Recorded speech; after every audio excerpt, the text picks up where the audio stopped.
Perkins. My ID, and here are my flashcards. Okay, so my name is John Michael Perkins, and this is going to be my informative speech. So in 2019, the United States had approximately 276 million cars operating on the road on any given day. And perhaps the most important part of each of those cars is the tire, arguably. And there's a good chance that if you're listening to this, you either have a car or you drive a car somewhat regularly, maybe not lately because of what's going on, but in general, most of us drive. So as far as tires go, every car has them, but what size of tire is right? What materials right? What do the numbers mean when you're looking in your owner's manual or on your door? What do those numbers mean? And how can we decide for ourselves what the right tire is for us, our car, and the conditions that we're driving on a regular basis? So I pride myself in knowing just a little bit about cars and specifically a lot about my car. But I've also done a lot of research about the materials tires are made of and how to choose the right tire for any given car or any given road environment that you're driving on a regular basis. And so today I'll be explaining how to go through and how to read that number and understand what those numbers and letters mean in that, and also which tire might be right for you, whether that's a summer tire, a winter tire, or an all-season tire, and why specifically that's the right choice. So the most important factor in choosing a tire is choosing the right size of tire. So you're going to find it's going to be a little string of numbers and a letter, and it's going to be either when you open your driver's side door, it's either going to be on the door sill next to your seat, or it's going to be found in your owner's manual. And Car and Driver magazine actually has a really great article, and it's talking about how to choose the right tire and how it's going to explain how that number, what that number means, what each part of it means, and what it means for you. And so it's going to be a 3-digit number followed by a slash, and then a 2-digit number, a letter, and another 2-digit number. So that first 3-digit number is going to be the width of your tire, and that's the part where there's the tread. It's going to be the width of that in millimeters. It's going to have the slash, and it's going to be a 2-digit number. That 2-digit number, the first one, is what's known as the aspect ratio of your tire, and that's going to be it's going to be a percentage, and it's going to be a percentage of the length or the height of the sidewall of the tire when compared to that first number, the width, and then it's going to be in a percentage, so it's going to be somewhere 40 to 60-ish for most tires. And popularmechanic.com actually has a pretty good guide, a good recommendation for which tires might be right for you. What are some good options?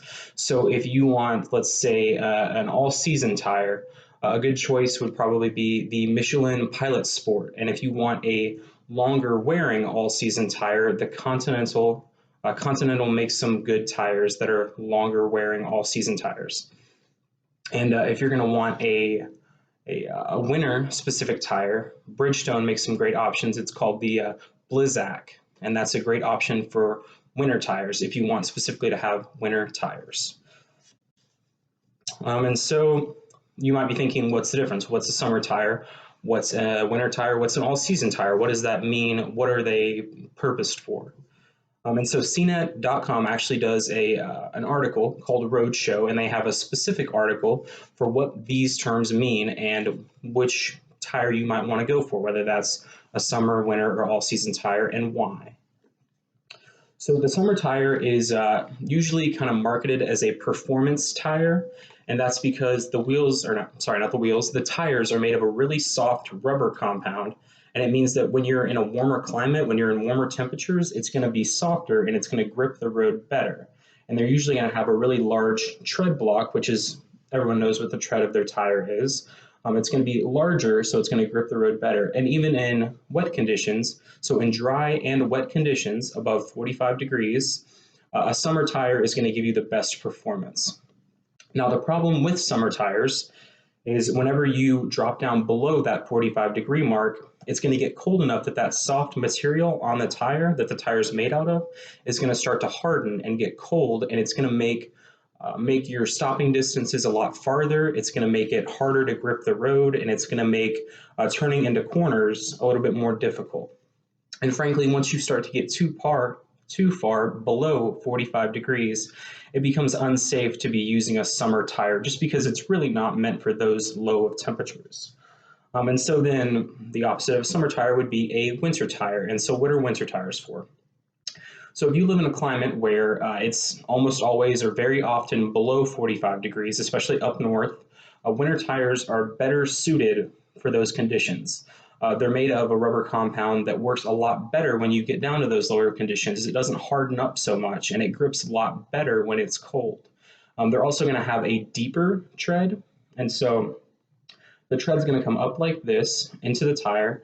And for winter tires, they're going to have a deeper tread, and they're also going to have these little thin cuts along the tire across the tread. And they're little tiny thin cuts, and they're going to help to grip better in colder conditions. And even when it's snowy or even slightly icy, it's going to give you a lot better grip. And so in between summer and winter tires, there are all season tires. And now all season tires are by far the most widely used, most popular choice for car manufacturers, and that's because they work well in pretty much every condition. They don't work great, but they work adequately. So whenever you're in, let's say, a warmer climate, you're in warmer conditions, that summer tire is going to work. That all-season tire is going to work fairly well. It's going to not do as well as the summer tire would, and especially when you get into colder conditions, it's going to work, but it wouldn't work as well as a winter tire would. And so choosing your own tire might seem a little daunting, seem a little complicated, but it's actually not too difficult, and it's pretty beneficial to you to know what kind of tire you need and what tire is the best fit for you. And so there's two main parts here: knowing the size you need and knowing what material, all season, winter or summer, you should get. And tires are arguably the most important part of your car. And I hope that after listening to this speech, you've gained some knowledge about what kind of tire you need and how to make the right decision when it comes to choosing your tire.